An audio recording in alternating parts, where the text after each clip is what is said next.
Hello everyone, it's Jennifer here, and I'm trying something a little different today. I am actually, for the first time ever, live streaming to no one but myself. I am doing this because this is actually going to be a recording for some of my top tier Patreon patrons.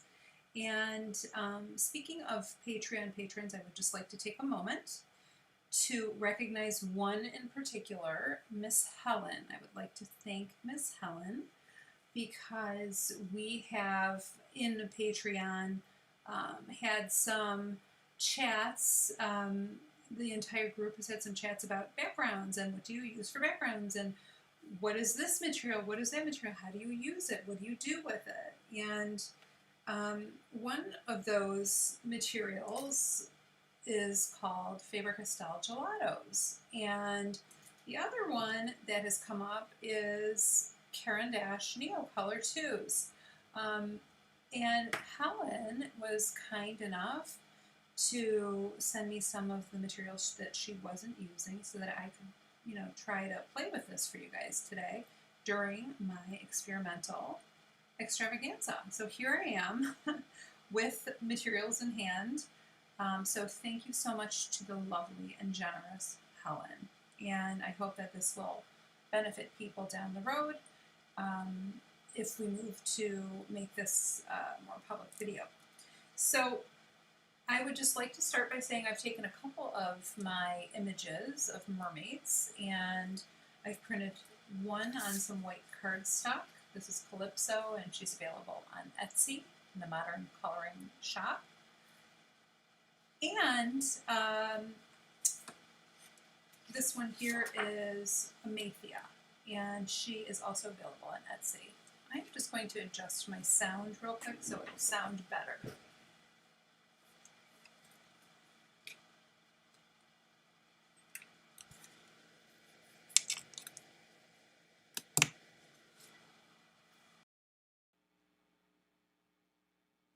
Okay, hopefully that will help a little bit. So what I'm going to do today, because I am not very familiar with these materials, is I'm going to do a little experimentation because why not? And then one of the things I'm going to attempt to do, we'll see how well this goes, is I will use this for a background for these images. So I have a spare piece of gray paper here, and I have the white background of this one here. I just figured I would play around a little bit and see what we have. But for starters, these the reason that people, I believe, are interested in using these materials for backgrounds is that they are a faster way to go than just using colored pencil. They cover more quickly than something like a colored pencil, and they are there are different ways to work with them. So they're flexible materials, so to speak. So these are the Caran d'Ache Neocolor IIs, and what I've learned by doing a little bit of research is that Caran d'Ache makes Neocolor Is, but those are not water soluble, meaning that those I cannot mix with water and have blend and soften and create washes out of, okay? These ones you can mix with water so that you can get like watercolor type effects. You can see they come in a variety of colors. Nice bright colors, rich colors, and yeah, they look lovely. And then the other material I'm going to use some of, and I have some pieces from some different sets is what it looks like. I have gelatos, and some of them have color names on them, and then some of them don't. This particular one does not. And let's just see here.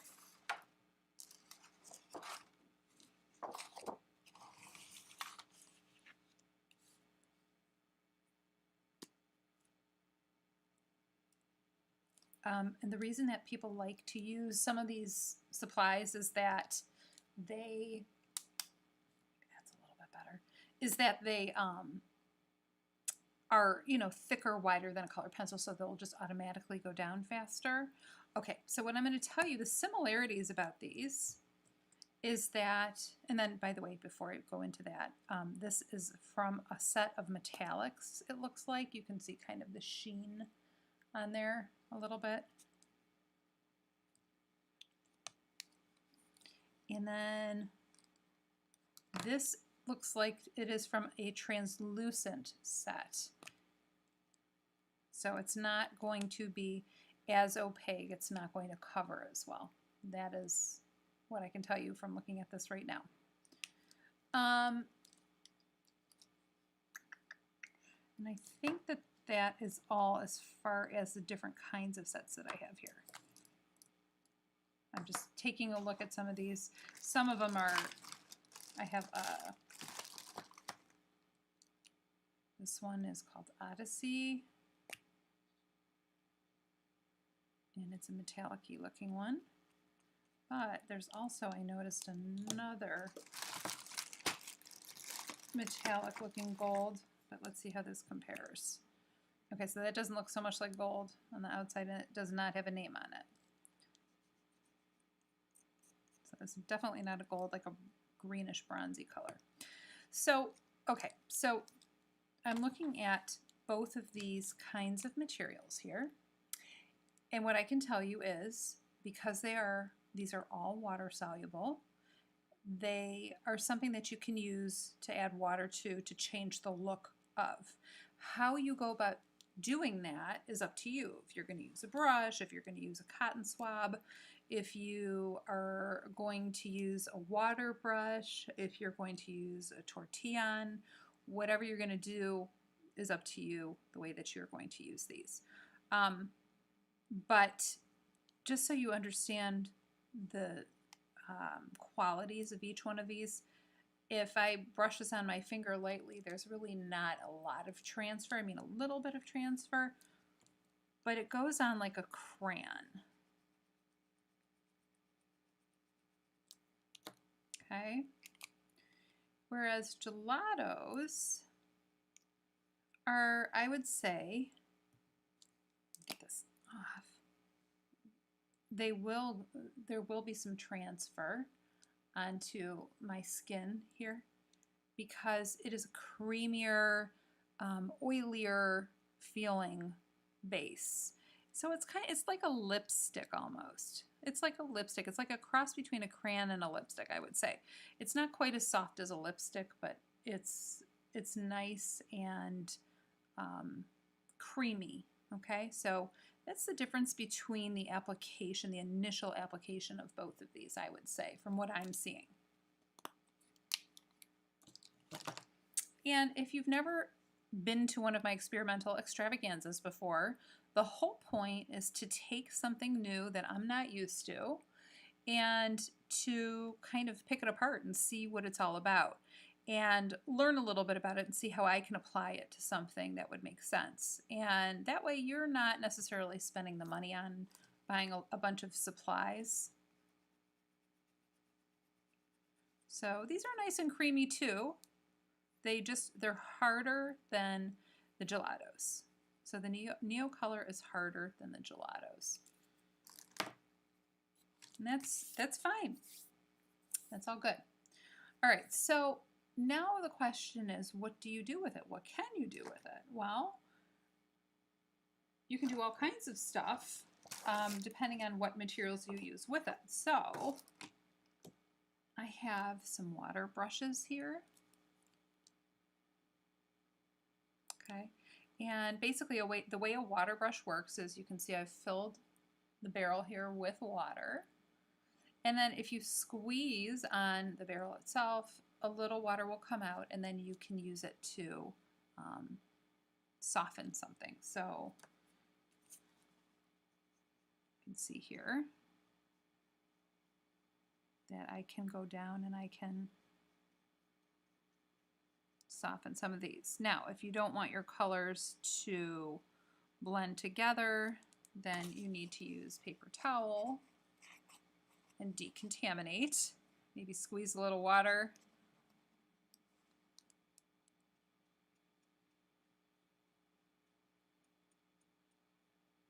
And that's how this seems to work. And it does look a lot like watercolor.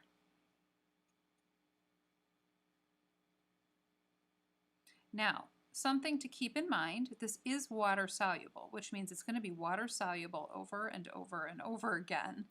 So if you do let some of it dry, and then you go take a wet brush and put it in there after the fact, it's still going to smear whatever wash you have created that looks like it's made out of watercolor. Okay, so it's not permanent. And that is something to consider. That's something to think about while you're working, and depending on what you want to use. But nice vibrant colors I'm seeing. And as far as blendability,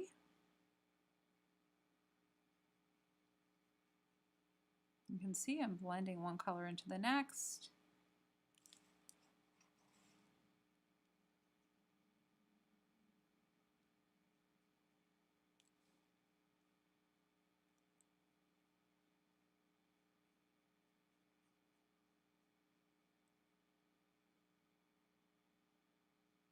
So that is how these are going to work if you want to fill up a large space.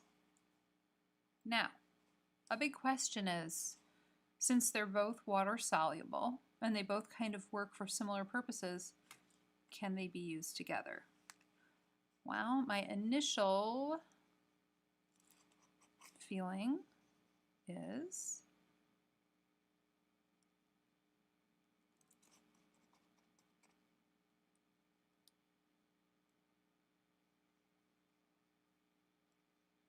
to a degree. I think that you can blend one over the other. I don't know if they're going to blend together, and I'm going to try some more colors and we'll see.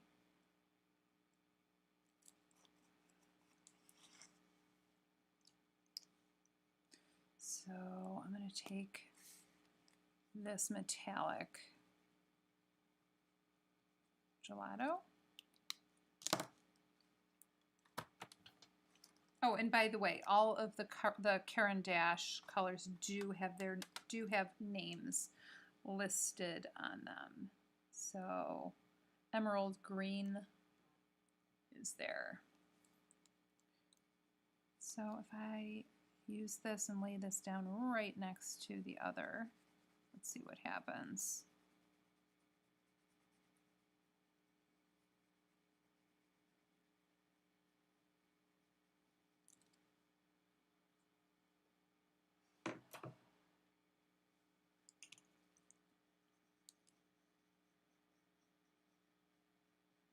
Okay, so in a case like this, I would say that these probably work a little bit better together with this particular color. So it might vary from color to color a little bit, but it does look like you can mix and match if you need to. Now, right off the bat, what can I tell you about these products? I can tell you that the Caran d'Ache, to me, looks, if I zoom in a little bit here, looks quite a bit more splotchy. Like you'll still see some of the texture underneath it. Whereas because I think that Faber-Castell is like a cream base going down, you're probably going to have less splotchiness, is what I'm seeing so far. And I'll try a different color to see if that, you know, initial observation is the same. So I will try, this is Snow Cone Gelato, Snow Cone. And this looks like this other gelato too that I have here, which has no name on it. But this is the one that I used before. This one is a little lighter and it looks like a little more transparent or translucent. So Snow Cone, and let's find another color that is comparable. This is turquoise blue.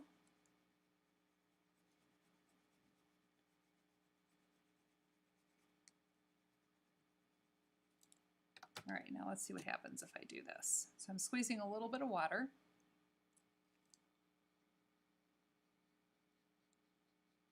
And these two colors over here are the gelatos.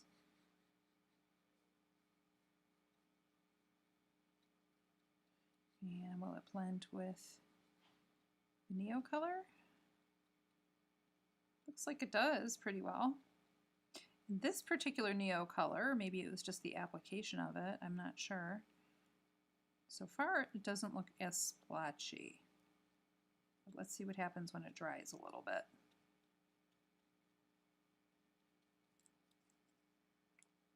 I'm going to smooth this out too.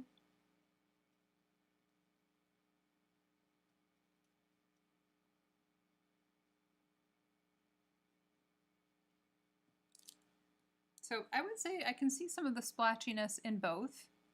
This color more so than in my other example over here, as far as the gelatos are concerned. So you are going to get a little bit of splotchiness, and sometimes you do get that with, even with watercolor. I don't know how well you can see that. But this is kind of like using watercolor except for putting it down, laying it down with a marker or a crayon of some sort. Now, if you didn't want to use it in that way, I'm sure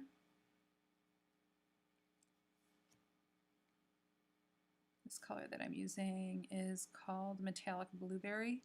Yep, you can use a little water and directly at the top of this just pull a little color off.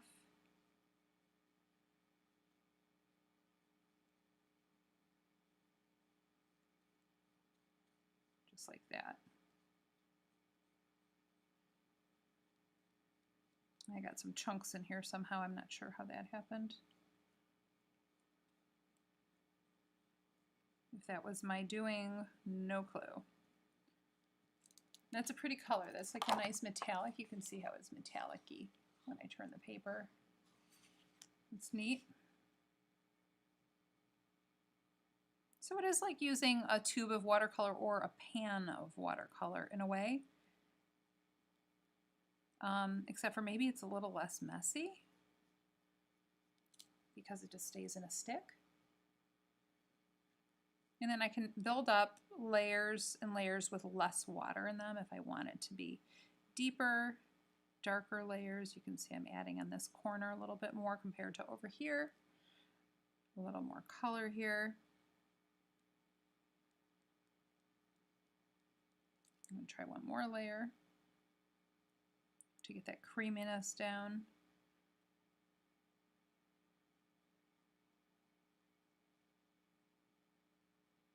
So that's nice. Okay. Now, benefits of each so far. Well, this is a nice little neat way to, you know, with a roll-up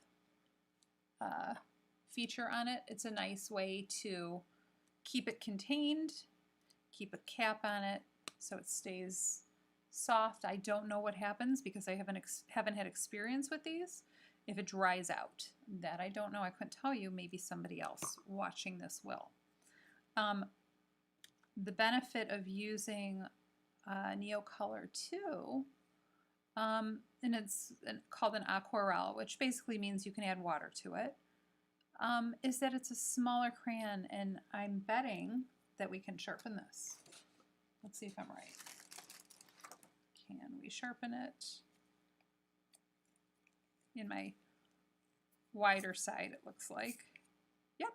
So if you can do that, then obviously, you know, you can get into some smaller areas.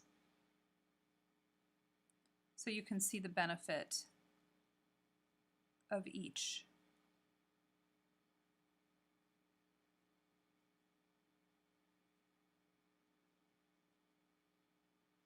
And then I can, you know, continually build up with this, where I do think that I would have more trouble with the gelato here if I really wanted to build up that color, because the gelato is like a creamy layer, and as soon as you put another layer on top,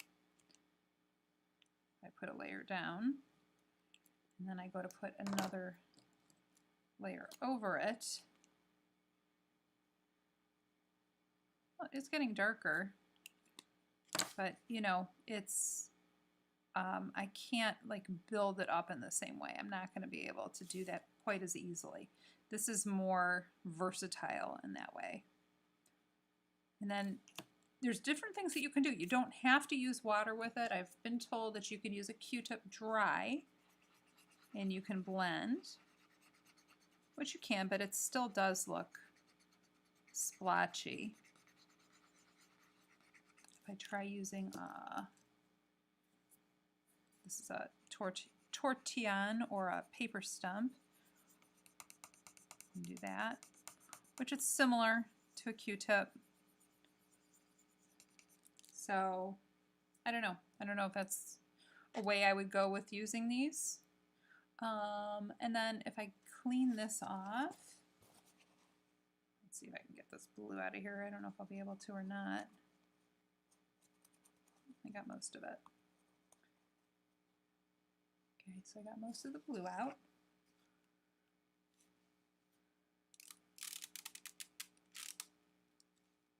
If I go to try to blend this, you can see right away how sensitive that stuff is. If I go this way, it's darker. Obviously, there's more pigment here.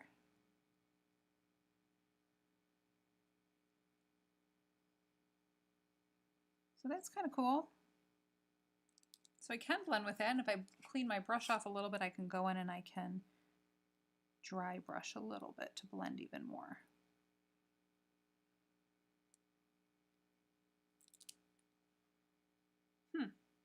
Interesting.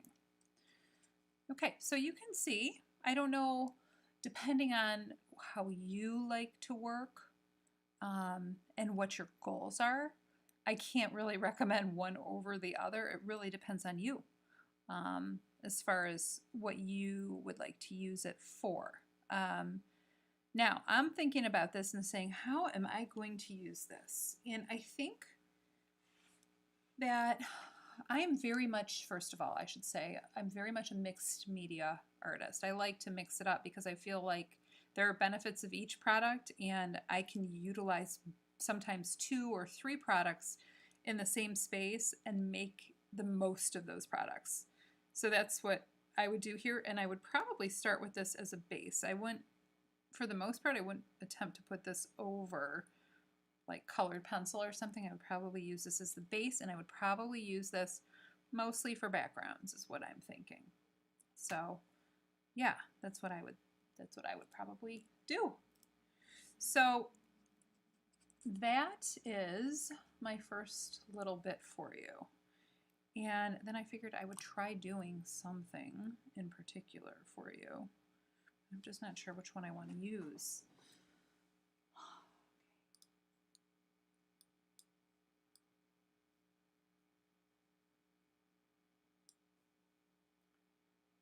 So I think what I'm going to do is get my 2 images here.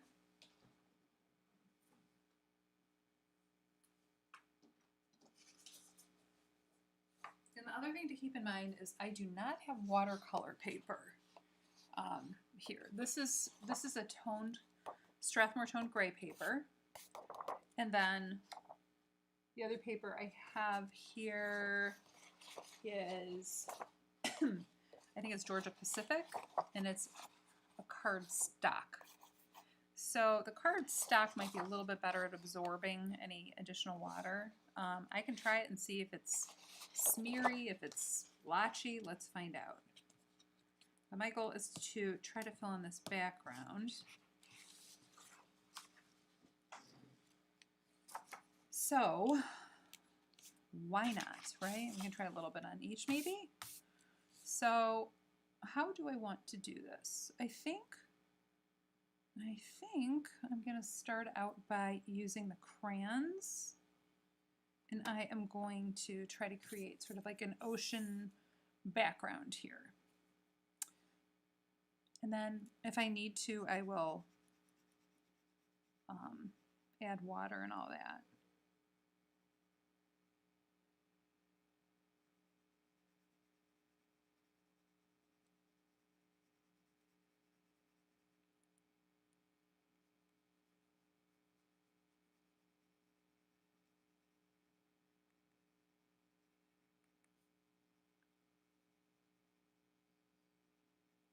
So my goal here for right now is I'm going to try to make a gradation, an underwater looking gradation.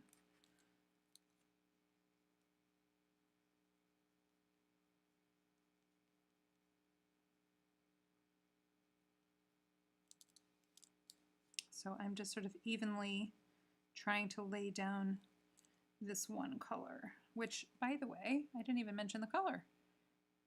This is malachite green. Oh, that's interesting. Malachite green, that looks like blue to me. But okay.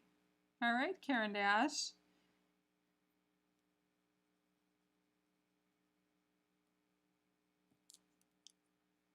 So let's see if this is even possible, what I'm attempting to do here. So I'm going to draw, for starters, I'm going to go lighter here, heavier here, and as I move down this way, I think I'll go a little lighter again.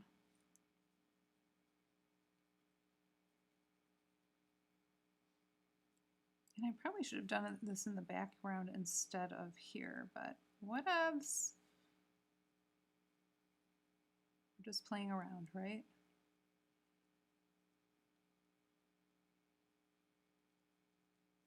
All right, so I'm going to lighten up my marking. I'm going to go a little lighter as I move away.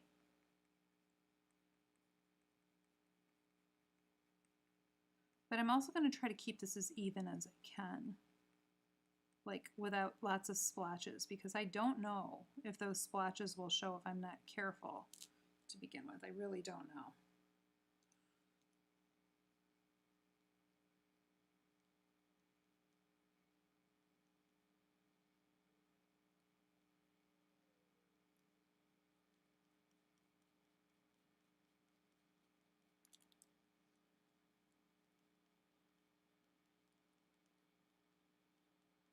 I also want to be able to use this like watercolor so that I go past where this ends here for me to make that gradation lighter this way.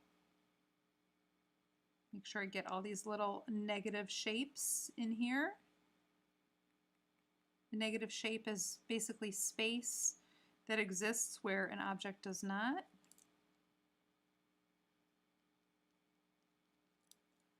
Okay. All right, I think that looks decent. And this is her shoulder over here, so I don't want to go too close there. So I will start with that, and I'll see where this goes. Oh, this is making me nervous. I don't know if I should try using that other water brush. I think I'm going to. I have a slightly pointier water brush. It'll be easier to get into some small spaces. Just got to fill this real quick.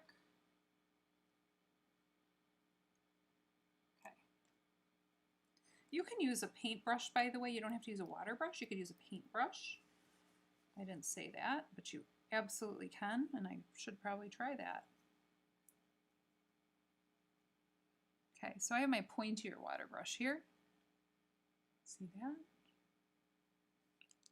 And I think I'm going to start at the lighter ends first. Oh, that is really vibrant, really vibrant.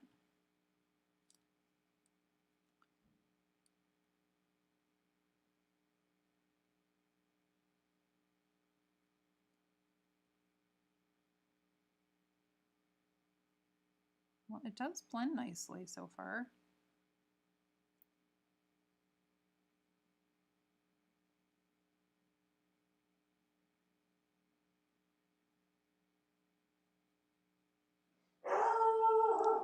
Oh boy.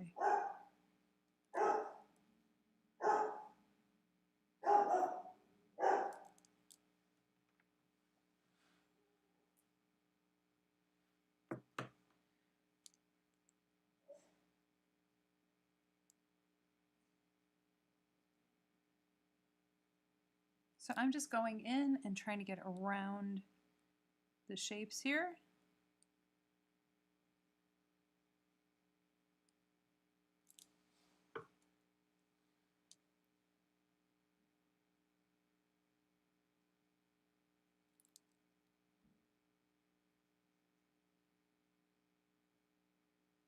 I think this actually looks really pretty so far. I like this color. I do not know how this is green, but okay. I like the color, so that's all that really matters.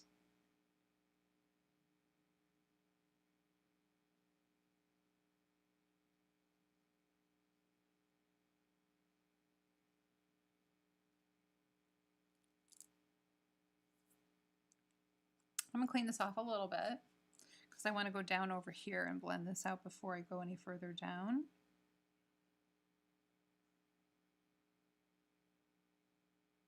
Because I wanted to keep this area pretty light. And just remember, I can come over this again with another layer. I can do the same color for a richer color, or I can do it with a different color to alter the color a little bit.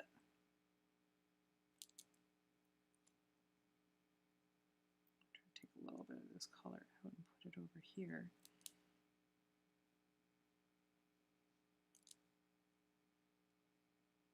So it really fades into nothingness.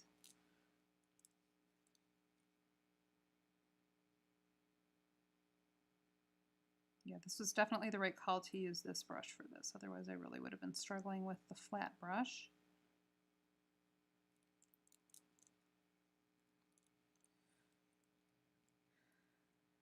I think I'm liking this so far.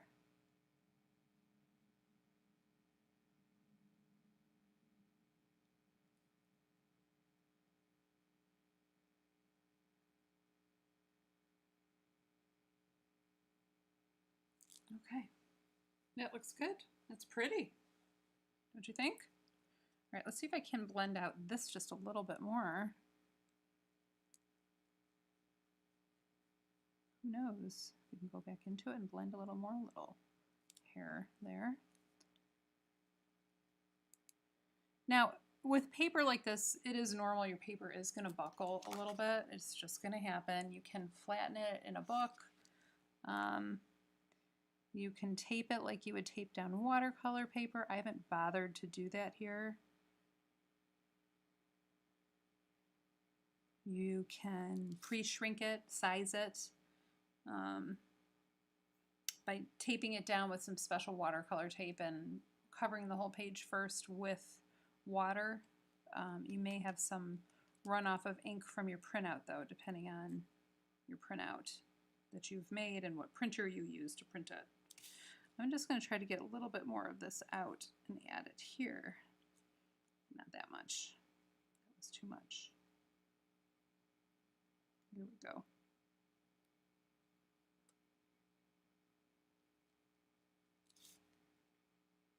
I like how that's very subtle. That's pretty. Okay. So I like that. Let's try this on the gray paper and then we'll come back.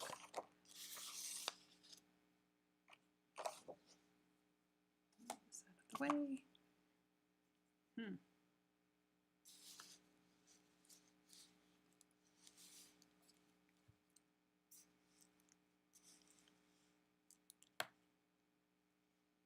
Move my lighting around just a little bit here to brighten up this area just a little. I feel like we don't have the best light on here.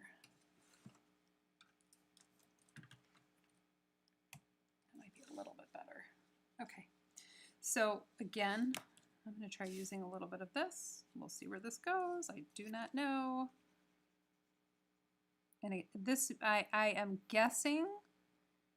I don't normally use wet media on this paper, and I'm guessing it's going to buckle it a bit more than the cardstock. And I just don't think, for me, unless I just, you know, really lay down a lot of color, I feel like this wouldn't work for me with just dry medium for my purposes. I can't imagine using it without putting water in it, to be honest. Because it's very, you can see the graininess of it. It's very grainy going down, you know, like a crayon would be. So, I mean, even if I take, you know, a Q-tip or whatever and try to smear it or try to use some lighter colors in it to sort of fill in those areas, I do think that it's still going to look grainy like this. Now, if you like that look, if that's what you're going for, then by all means, that might be for you. But for what I like to do, and because I feel like my drawings are fairly detailed and I want to capture those details, I feel like I need to smooth it out or it just won't look right. But that's just me, and that's just my preference. You have to ask yourself what your goal is and what your preferences are. So I'm just getting this in here. And this should be interesting because I'm doing this on gray paper. And with water involved in this process, you know, the water intensified this color on white paper. But my question is, I don't know what's going to happen with the gray paper because it already looks duller to me than the white paper did. So I don't know if it's going to intensify it or not.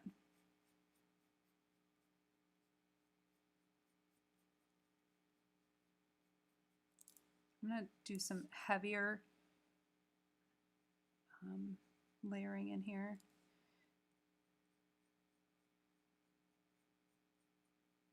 Just a little bit more material in there, a little more color in there.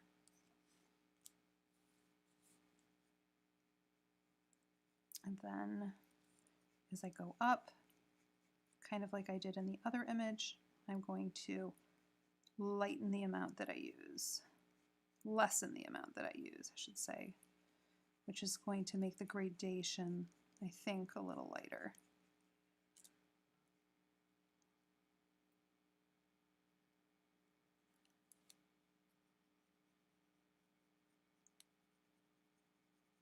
All right, so I'm really lightening it up over here, scumbling a little bit with circular motions.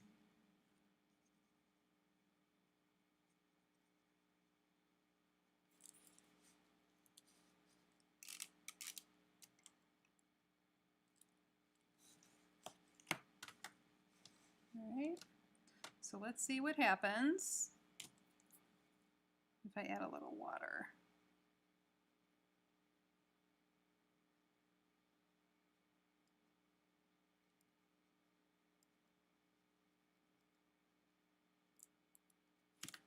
So again, I'm starting on this end a little bit because it still is intensifying it, but it definitely looks more, because of the gray that's in there, I'm seeing it looking, I don't know, maybe more green.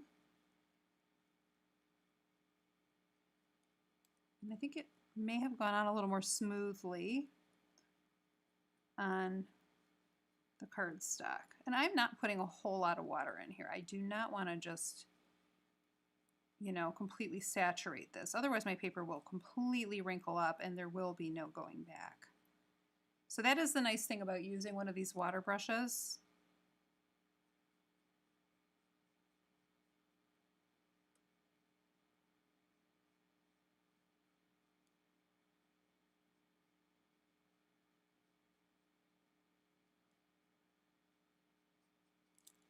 But that is nice. I mean, it does have a nice quality to it.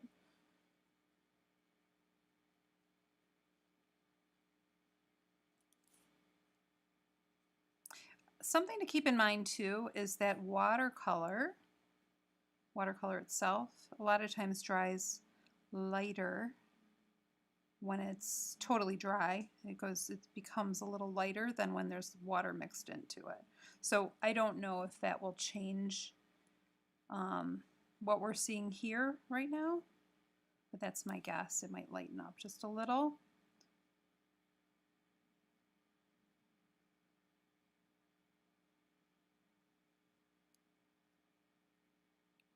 Again, I wanted to make the center part a little more intense.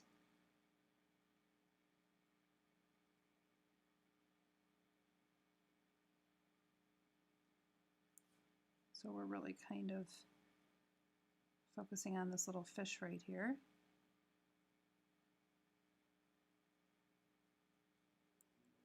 That looks nice. I mean, it's really pretty. And I like the gray under it. It does give it a nice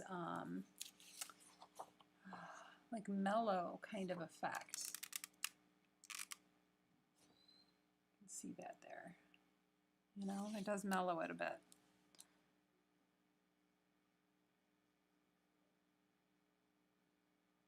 Just getting that in there. Now, I'm assuming that this is also going to work like a watercolor in that it's not super forgiving, like if you try to erase it.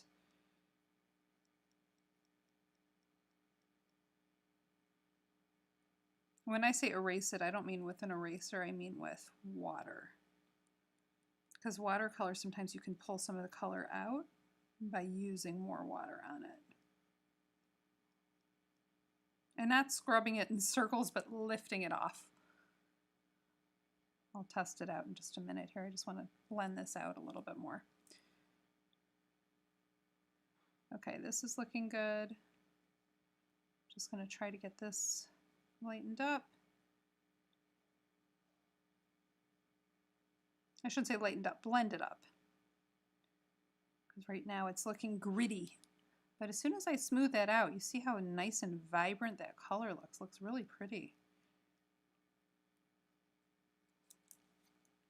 And that is what I would expect here, you know. It did get darker where I added more color.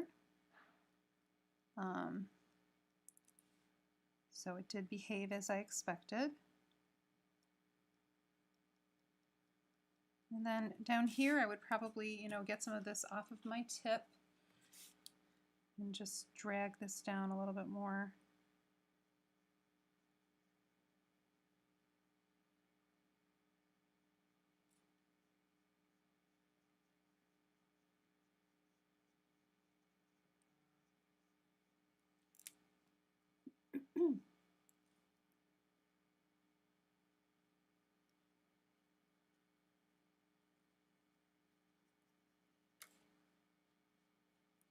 I like that.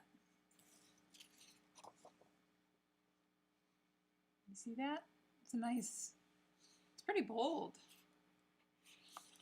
Okay, so now trying to erase stuff. I don't want to destroy this paper, so I'm not going to add too much water here, but I'm cleaning off my brush a bit. I'm squeezing some water out and wiping it in some different directions to try to get it to go on the paper towel.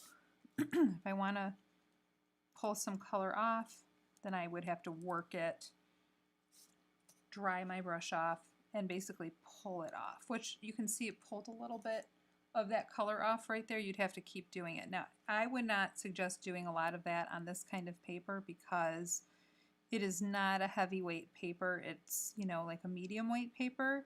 It doesn't have a lot of tooth, and it will destroy it quickly. So this seems, you know, like, even though it's not a permanent color and, you know, you can rework it, it's not easily lifted off. So just keep that in mind. Okay, that looks good. So you can compare and see the color, how much it changes from the gray to the white. Look at that, the intensity of this here. So when you get started on a piece of artwork, if you don't know what you're doing with it, where you're going with it, then you might want to think about it for a minute. How do you want to tackle the skin? Do you feel more comfortable doing skin on a toned background? Or do you feel more comfortable doing skin on a white background? That might help to determine which route you go, but just keep in mind that you're probably never going to get the intensity that you see here in this background here, unless you use a non-water-based product on top of this. And that's why I love mixed media so much, because you can go back in with other things that would work better. So yeah, I think that that's the way to go if you're going to do that. Okay, I might try using a little bit of another color, or I'm going to intensify this a little bit first, I think, and then use another color here maybe. And you can see, by the way, I just want to point this out, and we'll see what it looks like in the end. I don't know if you can see how much this is buckling. Well, you can see on the back, it is buckling. You see those marks? Because it is not meant for, you know, wet media, where this one is buckling a lot less. So, and I'm not using a lot of water on here. If I used a lot of water, they'd both be buckling. All right, so now that this one is dry, I'm gonna use a little bit more of this and intensify it. See if I can go another layer. Why not?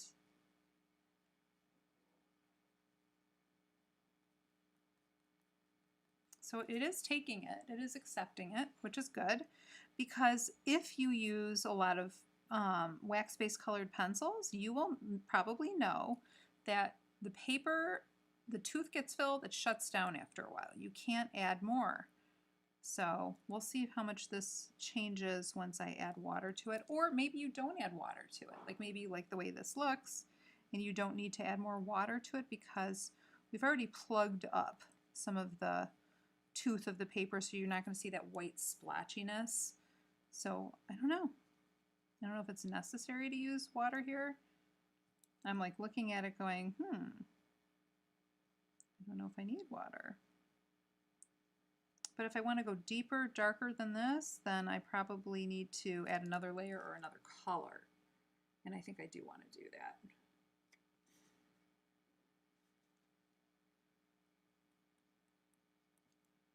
But I do like the way it looks.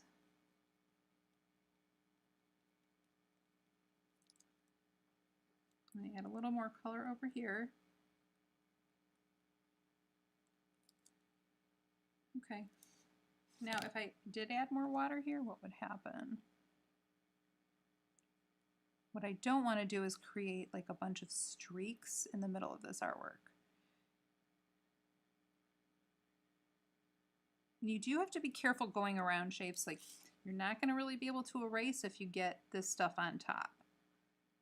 The only way, if you like messed up the shape of, you know, one of the leaves here, if you messed up the shape, I'm going to zoom out a little, I'm too close.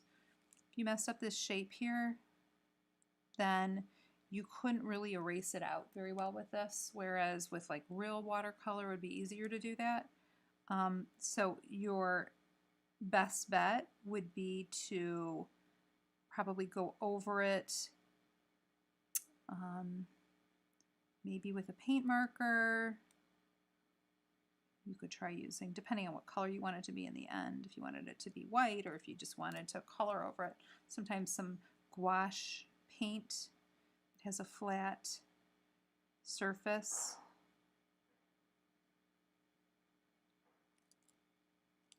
So it did intensify this. You can see that. It has intensified it more. I'm going to try to blend this out too, because I do like the look of it. But again, you could use like your first layer with water and your second layer without. The bottom line here is I think you need to use it to kind of smear, to soften the tooth of the paper. It looks too gritty with the first layer without water, in my opinion. So I probably would not pull these out unless I knew I was going to use water on them, to be very honest with you. I just wouldn't. I can think of other materials I would use that would work better if I cannot add water to a certain kind of paper. So you should probably take that into consideration. What paper are you using? Because if you're using copy paper, I don't think that this is the product for you. I would rather see you use something else. Okay, so that looks really pretty, right? Now, I would like to add some darker color to it a little bit. I'm looking at this Prussian blue. Are these colors here? Color numbers? Ooh, yes, they are. So I'll write these down. So it looks like we have 7500, 180, and 7500, 159. I'm going to try using this darker one next. I just want to deepen this center part a little bit more.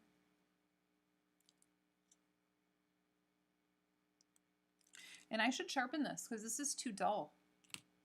And that is why I am liking these Neocolors. Oops, I'm using the wrong side here. So I'm sharpening this in here just a little. Just so I can get it in there. That's probably good.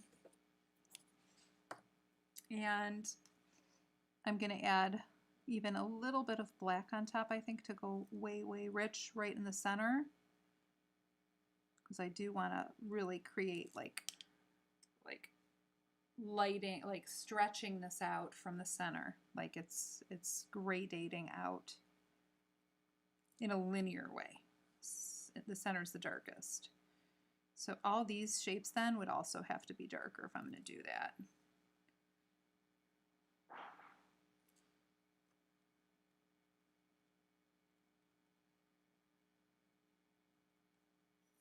Now, could you do this with it wet? I would think, but I don't know. Okay, I just went over that line a little bit. Didn't mean to. Oopsies. But I'm doing also this on a very small space, so it's going to be harder to do it wet. Wet into wet directly with a crayon without messing it up. If you're using a wider open space, then maybe. I don't know how I like that. Now that looks kind of weird to me. I'm going to try to blend that out a little better.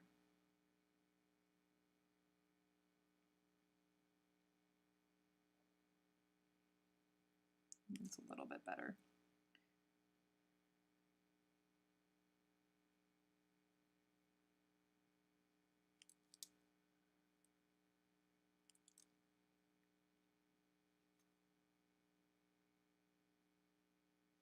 Again, you decide if you feel like you need to blend your additional layers with paint with water.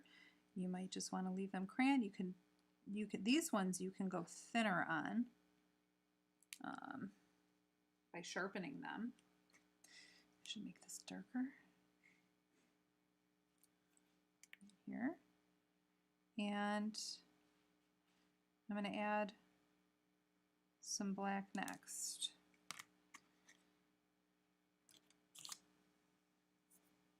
This one's the one I sharpened earlier, so I'm just going to go around this a little bit. I don't want to kill the intensity of that blue. I love that intense blue there, so you don't want to add too much.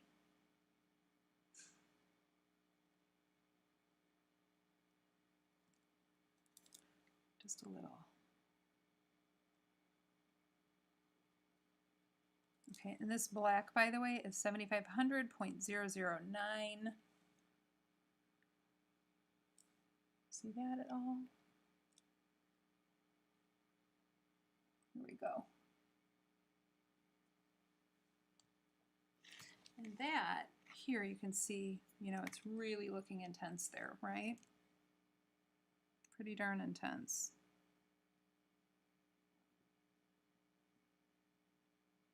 But you'll notice that it's also like coming up in some places over here that I don't really want it, and it's pulling up some of the layers that I had down before, which is what I was afraid of using this, because it's not really permanent when you put a layer down. Whereas if you're using a dye, those are permanent. They make like watercolor dyes. I should do a little tutorial on that.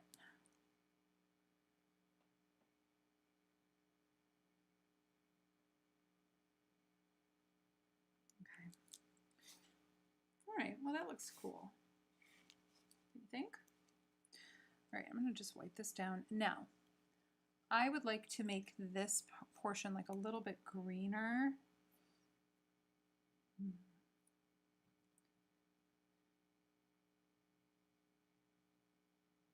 wonder if I can use any of my gelato because I like those colors. This doesn't really look greener. This turquoise blue does not really look greener.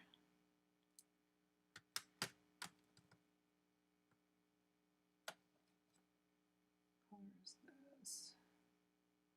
Cobalt? No. And you can get a bigger pack of these, by the way. I could just use a little bit of green, I suppose. Let's see, we'll do a little bit and see what happens. I should, by the way, make sure your images, or sorry, your utensil is clean because you don't want to contaminate anything. So I'm just adding a tiny little bit of green here. We'll see what happens. I might like it, I might not. I'm overlapping this blue just a bit.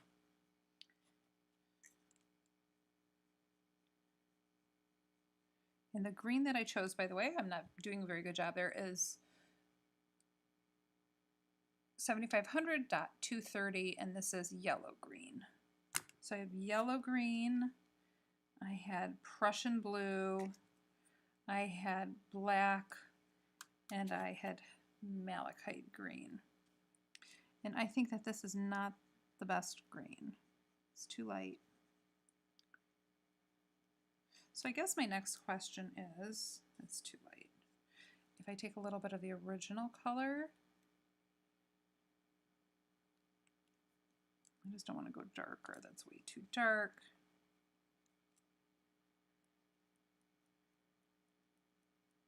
Just want to cover this up a little. I don't like the way that looks.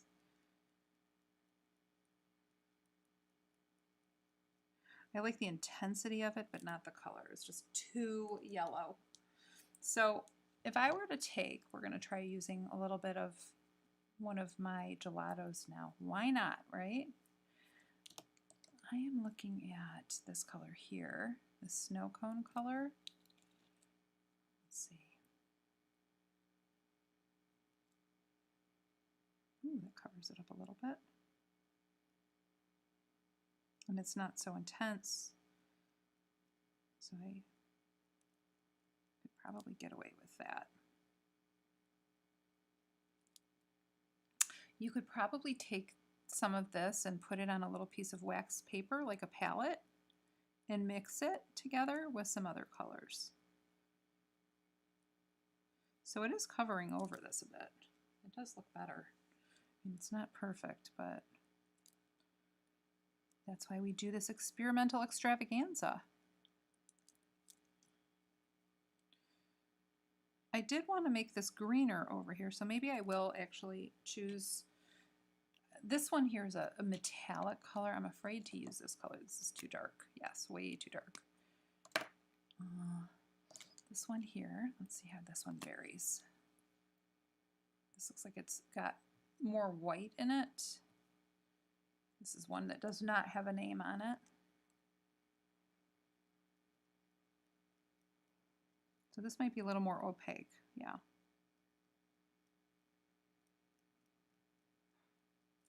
I don't mind that for this.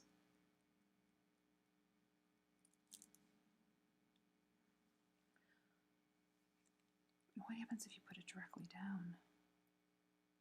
Oh, I just marked it up. I just smeared something on it. That wasn't good. I should have checked it first to make sure it was clean. There's a spot here now. Well,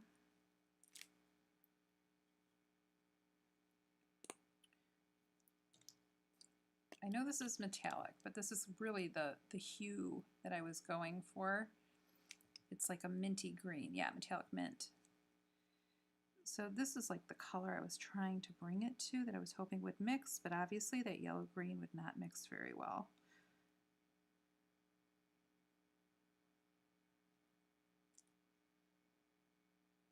And I'm going to extend this green down here a little bit. Make sure this is clean. I'm going to clean it off on here first. Now it looks clean. It really is like a lipstick.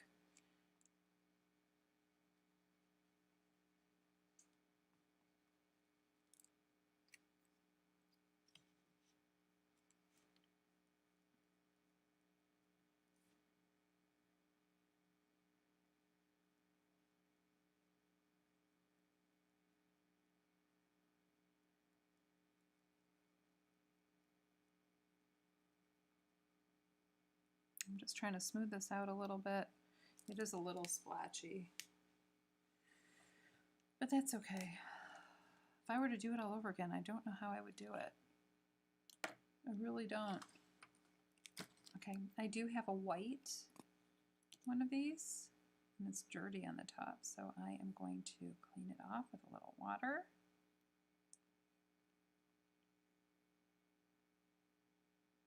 And then rub it on some paper towel. And now it's clean. Yay! I'm going to add a little bit of that here, directly on here. And that does soften it for sure. So if I do want to soften some of this intensity just a little, I can rub that on there. I don't know if the same would go for using the Caran d'Ache version.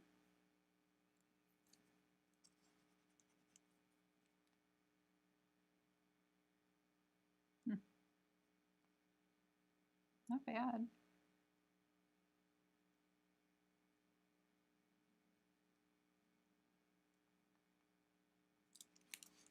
Okay. Now it is buckling a little because I have gone over it with a lot of water. You can see that. But I can try, it may settle down when it dries, and I can try to go over it a little bit later. I do want to add a little bit more of this color here.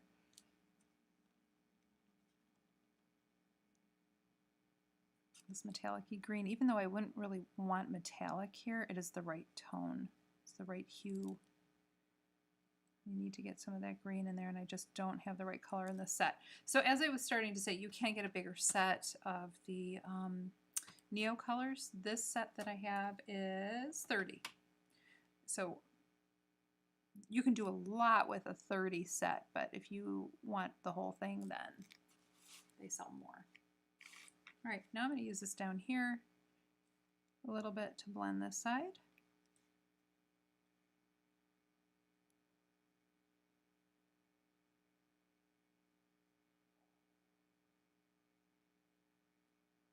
Just to get some more intensity in the color.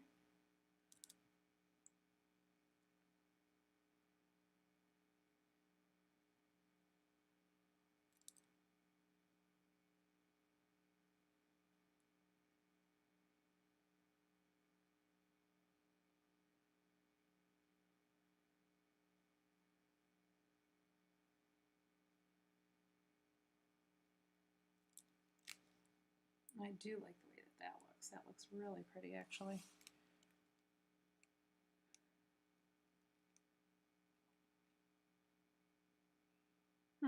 Interesting.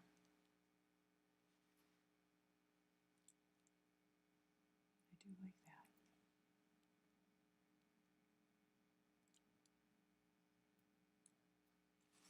Okay, so you can see I've actually used both of the different kinds of, what would you call them? Water soluble crayons is what they really are, to create this background. So now I'm just going to do the other side for you here, and you can watch.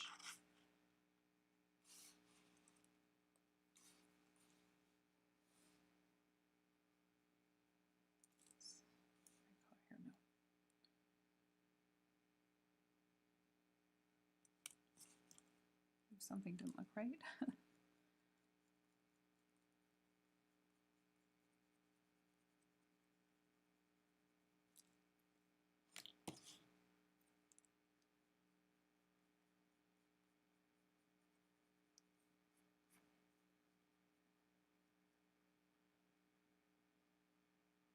And do be careful because it does get all over your hands. So I'm back to my malachite green. I might still add a tiny bit of that green on this side because the actual yellow-green color, because I do want it to look consistent, but if I were to do it all over again, I don't know that I would have added that at all.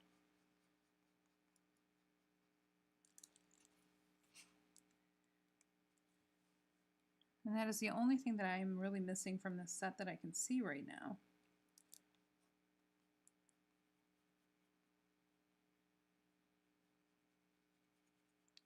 But I am so lucky to have this set, and if you're watching this, then you are too, because this was gifted to me, and that is just the sweetest thing ever, so that I could create this video for you.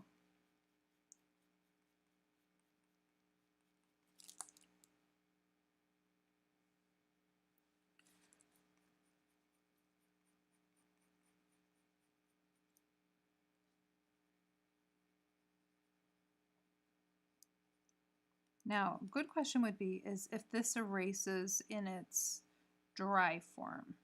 I will test that out on a separate piece of paper and let you know. I don't want to mess this up here, because maybe we'll use the rest of this for something else.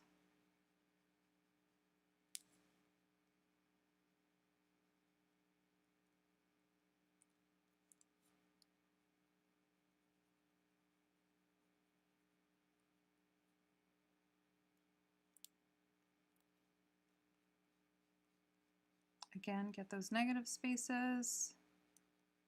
Don't forget about them. No matter how small they are, they will look odd if you forget them.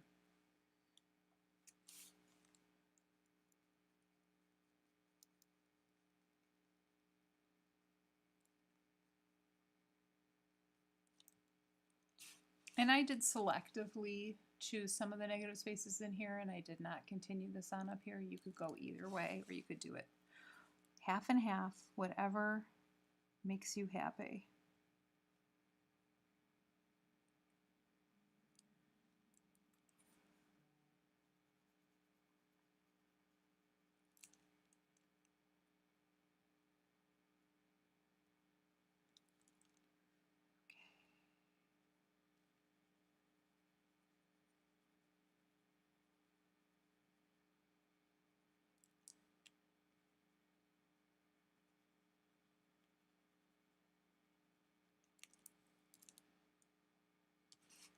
Actually, I'm going to try to erase right there because I probably put down more color than I intended to. That is if I can get a clean enough eraser over here. Give me a second to clean this one off. And when I'm talking about an eraser, for something this tiny, I would highly recommend that you use like a detail eraser. I wouldn't just use a big old eraser, and even a kneaded eraser would not be the best bet for this. So you might want to use like a Mono Zero or another small eraser. And the answer to that question is sort of. It will lighten it, but not much. That's about it. So there you go. So it's not the most forgiving product, I will say that. I'm just cleaning off my brush again one more time before I go in over here and start blending.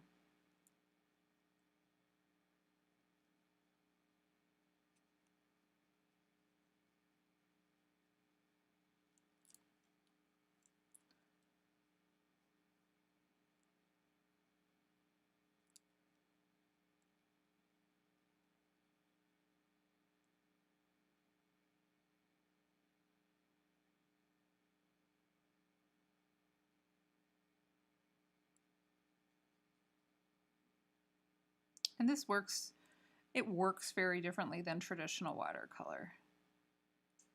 Traditional watercolor you don't put down dry.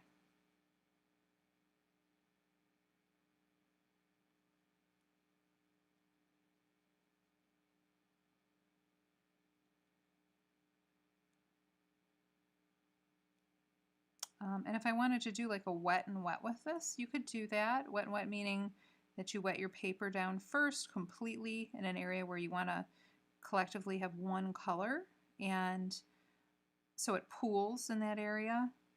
The only issue is, and it makes it a nice, even, smooth gradation or color itself. The one issue is that this is not watercolor paper, and printing your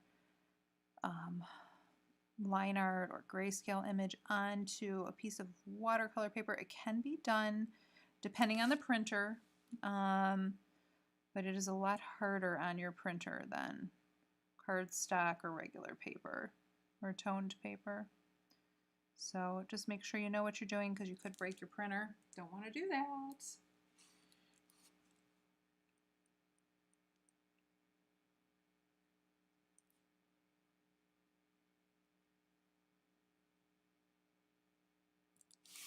Missed that little negative spot there.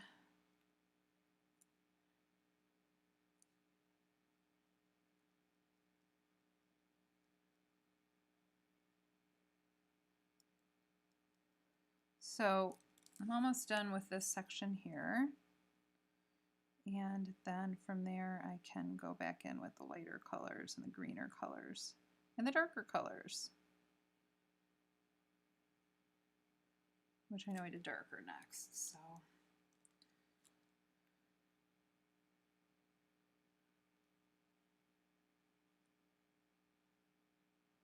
And what I just did is I just pulled a little bit in this really intense area and moved it over to here, because it was not flowing from this darker spot here. Sometimes that kind of stuff happens.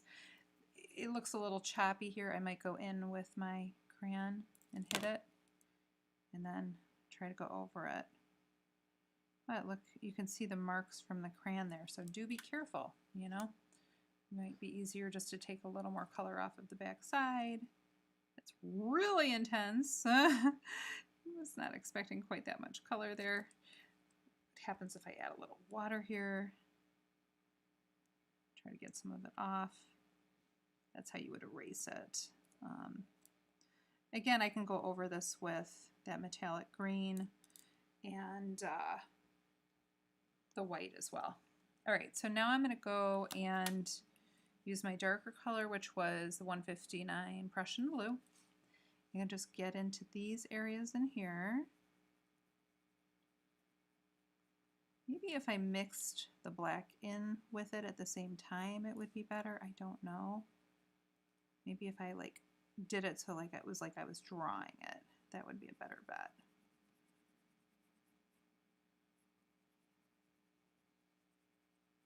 So I can try that here and we'll see if that works out any better. I actually did not add that other layer of the original color.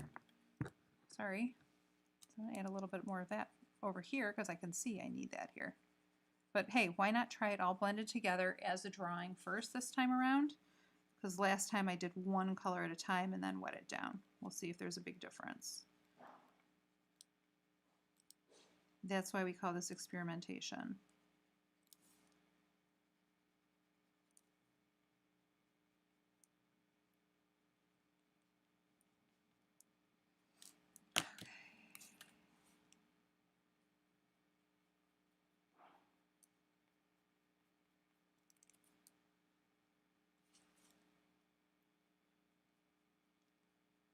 I'm kind of varying my strokes a little bit so that it's not too dark in any one spot.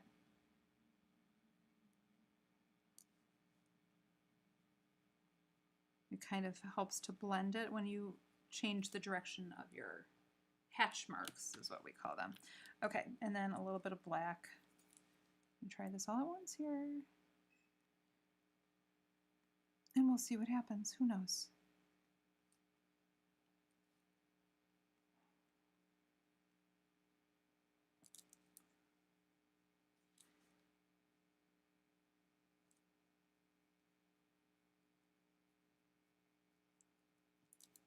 It actually does not look bad with the second layer on it without going over it. And I could add this black here, which is really intense. And I could go over the black again because it is oily. It's not like a regular crayon. It's a little oilier. I could go over it again with that lighter color, I think. Although this might be, I don't know. Yeah, see, I can go over it. So with a crayon that's like a Crayola crayon is somewhat transparent or translucent, it's harder to go over a darker color because of that. Whereas if you have like an oil base something or other, and this does have some kind of oil in it, I believe, even though it's a water soluble, I do think it has some kind of oil in it. It makes it like rich and creamy. But that actually looks really pretty just like that.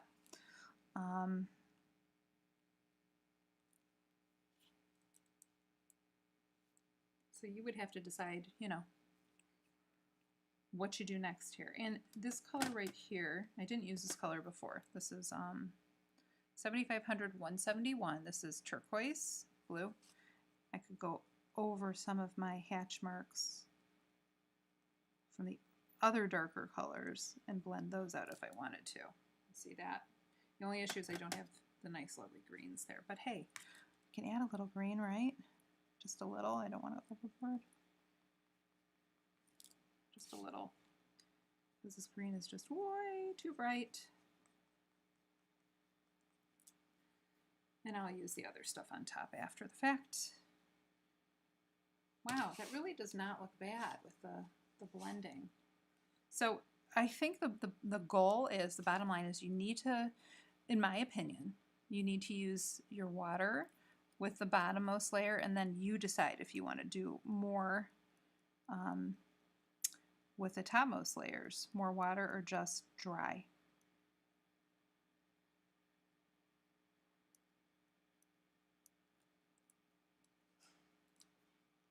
Or maybe you just do a little bit of pushing it around like I'm doing right now, not covering up the whole area.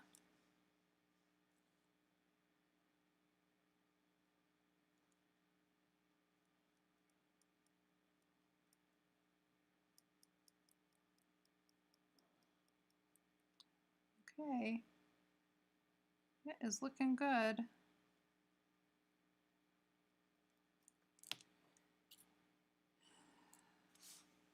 And now I'm going to try using the metallic green gelato again.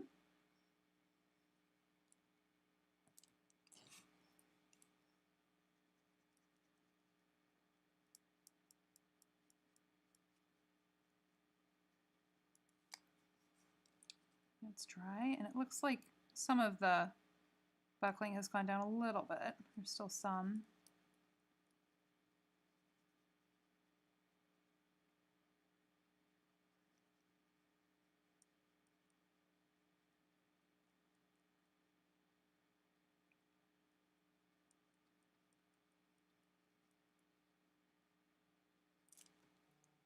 I do like the way that looks, though.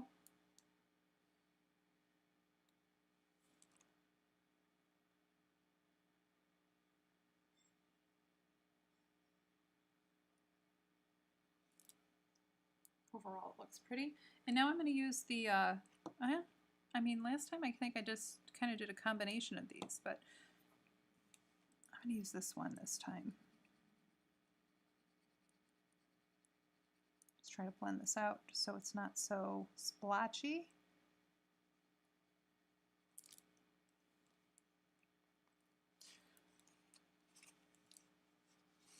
It does look pretty, right? I think it does.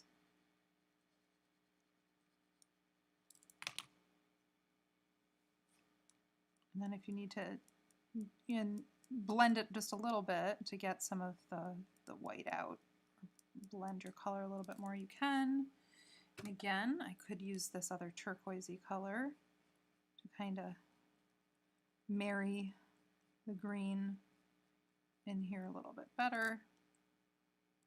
It's not bad. And I'm going to use a little bit more metallic at the bottom, but this time, because this is too wide, I'm going to take it from the top and add it that way.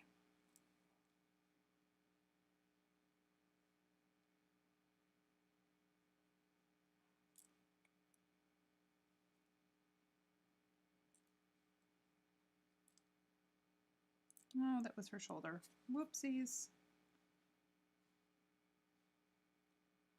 Oh no, it wasn't. Her shoulder's right here.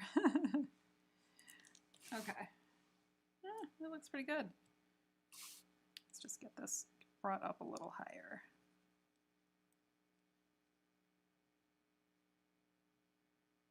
So overall, I do like the effect of this.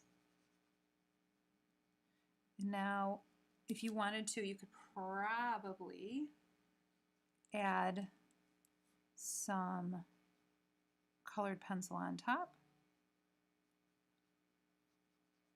for some detail in the water, I'm guessing. And that's what I would do if this were, you know, something that I was going to finish off in whatever way I wanted to. That's what I would do. Now, that metallic is actually really cool. I don't know if you can see that, the way it shines down here. It's actually really pretty. And I still feel like this needs to be blended a little bit more. It's a little too dark over here.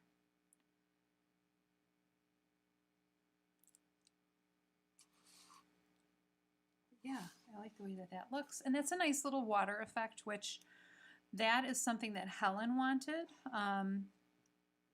And I was thinking about doing, but also hesitant to do using these materials. But I do like the way that it came out. Now, I do see that I am missing a little section here that I could get in there. It would make it look a lot nicer if I did. And there is one here too.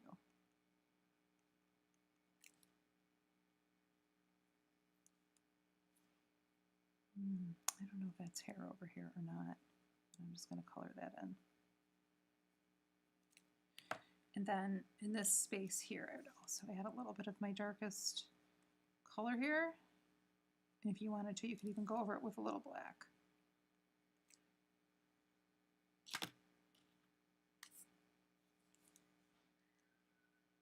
Just a little. And that looks nice, just like that. Now, to finish this off, I would use either colored pencils or once this is totally dry, of course, you have to let it totally dry. And then you could even use some Posca marker on top of it. Maybe I'll give it a whirl and see if I can do that and show you what that looks like for another little tutorial.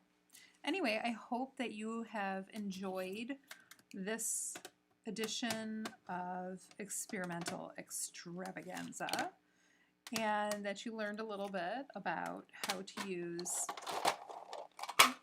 these lovely Neocolors and also gelatos. And I do think I will try to do some more with them at some point soon because they're a nice tool to have. It's just that you have to have them for the right purpose. And then if I do some more on top of this image, I will show you what I have accomplished. So thank you for joining me. And if you enjoyed this video, please give it a thumbs up. And also please comment below on what you may have learned from this and what else you would like to see.